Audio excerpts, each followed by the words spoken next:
الحمدللہ الحمدللہ رب العالمین والصلاة والسلام علی رسول الکریم۔ برادران اسلام، دنیا کے حالات سے آپ اچھی طرح واقف رہیں گے۔ آج لا دینی لا مذہبیت خدا بیزاری کا دس دیا جا رہا ہے۔ اس وقت ایک سازش چل رہی ہے، اللہ کے احکام کو پشت پیچھے ڈالے اور انسان کے قانون کو قائم کرنے کے لیے جدوجہد ہو رہی ہے۔ شیطانی طاقتیں اکٹھا ہو چکے ہیں اور اسلام کے قانون کو کچلنے کی کوشش کی جا رہی ہے۔ اس وقت مسلمان دانشور لوگ، علماء کرام جس کے پاس قیادت ہے، حکمراں ہیں، انہیں چوکنا ہونا ضروری ہے۔ الہ رب کے متعلق ان سے کوئی اعتراض نہیں ہے۔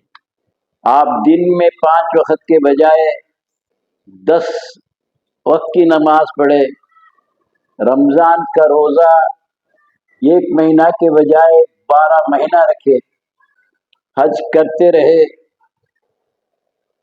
مگر اللہ کے جو شرعی احکام ہیں، سوسائٹی لا، فیملی لا اور جو قانون شریعت کے ہیں وہ نافذ ہونے نہیں دے رہے۔ مسلمان یہ سمجھتا ہے کہ نماز پڑھنا، زکوٰۃ دینا، حج دینا، اس سے ہم کو آزادی ہے، بس کافی ہے۔ اور کچھ اسلامی دشمن یہ چاہتے ہیں کہ آپ مسجد کے اندر یا گھر کے اندر نماز، روزہ، حج، زکوٰۃ دیتے رہے، اس سے کوئی ہم کو مشکل نہیں ہے۔ آج ایران کے اوپر جو وار کیا گیا ہے، اسلامی شریعت کو وہاں نافذ کیا گیا ہے، شراب کی پابندی ہے، سود حرام کر دیا گیا ہے، زنا کو پر حد جاری کیا جاتا ہے، پردہ ہے۔ جو اللہ کے جو احکام ہیں اس کو کیوں نافذ کرنے کی کوشش کی جاتی ہے۔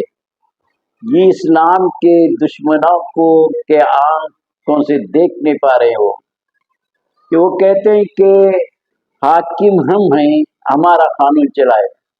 ایران والے کہتے ہیں کہ حاکموں کا حاکم اللہ ہے، وہ اللہ کے شریعت کے قانون کے باؤنڈری میں رہ کر ہم قانون چلائیں گے اور اللہ ہی کے قانون کو نافذ کریں۔ اب اس کی کشمکش ہے۔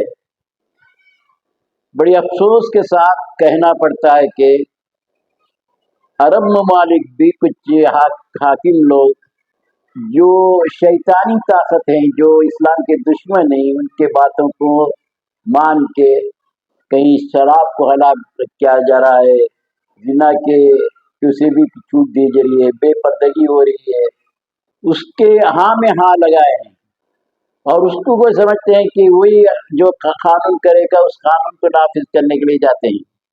اور ایران سے جنگ اسی لیے یہ ہے کہ اللہ کے احکام کو، قانون کو چھوڑ دے اور ہمارے قانون کو دائے، چاہے حکومت جو بھی کرے، ان کو عبداللہ عبدالرزاق کرنے سے کوئی حرج نہیں ہے، بلکہ قانون جو اللہ کے قانون کو چھوڑ کر ہمارے قانون، ہمارے باتوں پر چلے۔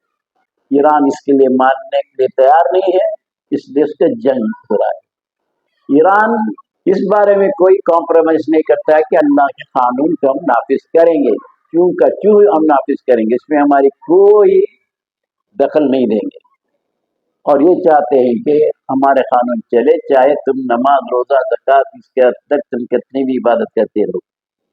معزز فقہائے کرام، آپ سمجھدار ہیں، عقل مند ہیں۔ اللہ تبارک تعالیٰ کہتا ہے کہ عقل مندوں کے لیے ہمارے لیے ہدایت ہے یہ قرآن، اور اس پہ تدبر کرو۔